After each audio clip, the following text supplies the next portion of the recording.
Shalom, kita berjumpa lagi dalam acara Manna Rema hari ini. Saya percaya bahwa kita semua dilindungi oleh Tuhan, disertai oleh Tuhan, dan dipelihara oleh Tuhan. Tidak ada satupun dari kita yang tidak dilindungi, disertai, dan dipelihara oleh Tuhan. Karena kita adalah anak-anak Tuhan, kita adalah orang-orang yang dikasihi oleh Tuhan. Nah, saudara sekalian, kita akan buka Manna Rema ini terlebih dahulu dalam doa. Terima kasih Tuhan kalau hamba boleh berjumpa kembali dalam acara Manna Rema hari ini Tuhan. Biar renungan firman Tuhan singkat yang akan hamba-Mu sampaikan ini boleh bisa menguatkan jemaat, apalagi dalam masa-masa pandemi ini, supaya mereka terus bertekun dalam pengharapan atas segala pembelaan dan pemeliharaan Tuhan. Kami percaya seluruh jemaat yang mendengarkan Manna Rema ini, Tuhan akan jaga Tuhan. Engkau adalah penjaga kami yang tidak pernah tertidur dan tidak pernah terlelap. Terpujilah nama-Mu Tuhan, Roh Kudus jamah setiap hati kami dan lawat setiap kami. Dalam nama Tuhan Yesus. Haleluya. Amin. Bapak Ibu Saudara sekalian, saya ingin sekali membawakan satu tema Manna Rema hari ini yang saya beri judul, Benarkah Saudara adalah murid Yesus? Nah, kalau saudara betul-betul menyelidiki di dalam Alkitab, maka Tuhan Yesus Kristus memiliki kriteria tersendiri untuk bisa menggolongkan apakah orang itu adalah murid Yesus atau tidak. Ya. Dan itu sangat jelas dituliskan dalam ayat Alkitab. Dan setiap orang yang membaca pasti mengerti itu.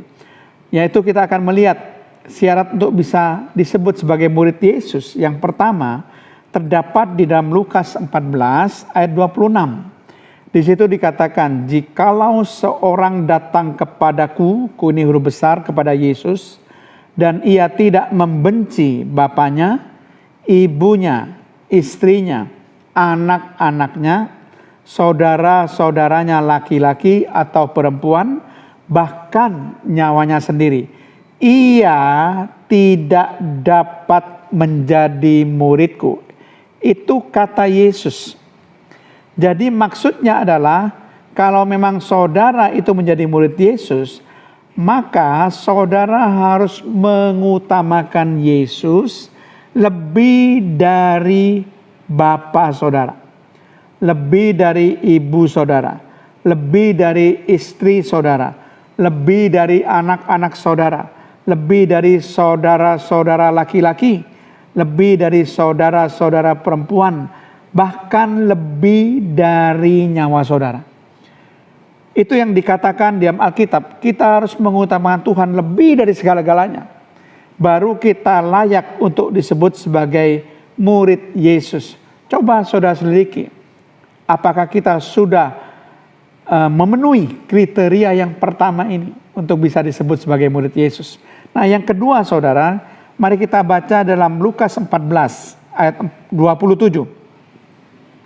Lukas 14 ayat 27 dikatakan, barang siapa tidak memikul salibnya dan mengikut aku, ia tidak dapat menjadi muridku. Jadi saudara, dikatakan dengan jelas di sini, barang siapa yang tidak memikul salibnya dan mengikut aku, kata Yesus, maka ia tidak layak untuk bisa menjadi murid Yesus. Jadi kalau saudara menyebut sebagai murid Yesus, maka saudara harus bersedia memikul salib saudara dan harus bersedia mengikuti Yesus. Memikul salib itu misalnya, mungkin saudara itu dibenci karena saudara percaya kepada Yesus. Mungkin saudara dikucilkan karena saudara percaya kepada Yesus. Mungkin saudara dimaki-maki, diejek, diolok-olok karena iman saudara kepada Yesus. Bahkan mungkin saudara dianiaya, mengalami penderitaan, mengalami kesulitan, memikul salib karena saudara menyandang identitas sebagai murid Yesus. Nah, untuk bisa menjadi murid Yesus, saudara harus mau memikul salib saudara. dan juga harus mau mengikuti Yesus. Itu adalah syarat kedua bagaimana saudara bisa disebut sebagai murid Yesus. Dan yang ketiga kita akan membaca dalam Lukas 14 ayat 33, dikatakan di situ, demikian pula lah tiap-tiap orang di antara kamu yang tidak melepaskan dirinya dari segala miliknya, tidak dapat menjadi muridku, kata Yesus. Jadi kalau saudara ingin disebut sebagai murid Yesus, maka saudara harus dapat melepaskan diri saudara dari keterikatan dari segala harta milik saudara. Hati kita tidak boleh melekat pada harta, tapi hati kita harus melekat kepada Allah. Hati kita tidak boleh melekat pada segala yang kita miliki, tapi hati kita harus melekat pada Allah. Itu baru dikatakan di sini layak untuk menjadi murid Yesus. Nah, yang keempat saudara, Yohanes pasal 8 ayat 31. Maka kata Yesus kepada orang-orang Yahudi yang percaya kepadanya, jikalau kamu tetap di dalam firman-Ku, kamu benar-benar adalah murid-Ku. Jadi kalau saudara ingin disebut murid Yesus, saudara harus tetap di dalam firman Tuhan. Ya, tidak boleh keluar dari firman Tuhan. Apapun segala tindakan saudara lakukan sesuai dengan firman Tuhan. Itu baru dikatakan kamu benar-benar adalah muridku. Jadi tidak terlepas dari ketaatan saudara dalam melakukan segala apapun yang diperintahkan oleh firman Tuhan, supaya saudara layak untuk disebut sebagai murid Yesus. Yang kelima saudara, supaya saudara layak disebut sebagai murid Yesus, ada suatu kriteria dalam Yohanes 13 ayat 35. Dikatakan dengan demikian, dengan demikian semua orang akan tahu bahwa kamu adalah murid-muridku, yaitu jikalau kamu saling mengasihi. Nah saudara, agar saudara layak untuk disebut sebagai murid Yesus, saudara harus saling mengasihi. Jadi kasih itu harus memenuhi saudara, sehingga saudara bisa mengasihi sesama saudara.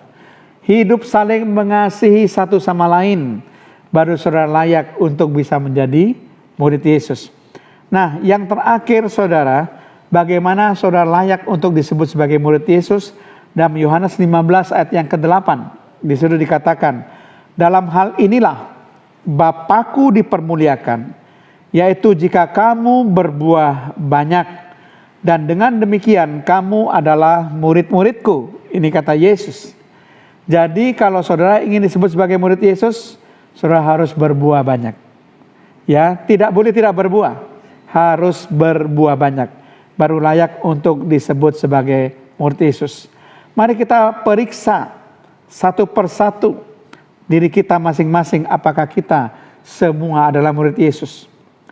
Apakah saudara mengutamakan Yesus lebih dari bapak saudara, ibu saudara, istri saudara, anak-anak saudara, saudara laki-laki, saudara perempuan, bahkan lebih dari nyawa saudara sendiri?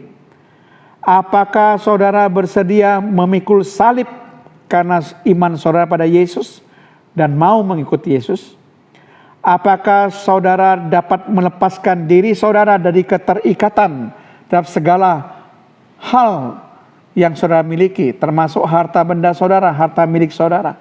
Saudara tidak boleh terikat pada segala harta milik saudara, tapi terikat pada Allah, kepada Yesus. Dan yang keempat, apakah saudara hidup tetap di dalam firman Allah atau sudah hidup di luar firman Allah? Yang kelima, apakah saudara hidup saling mengasihi satu sama lain?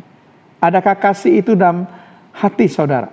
Dan yang keenam, apakah saudara sudah berbuah banyak, menghasilkan buah yang bisa dipersembahkan pada Tuhan Yesus? Amin. Mari kita berdoa.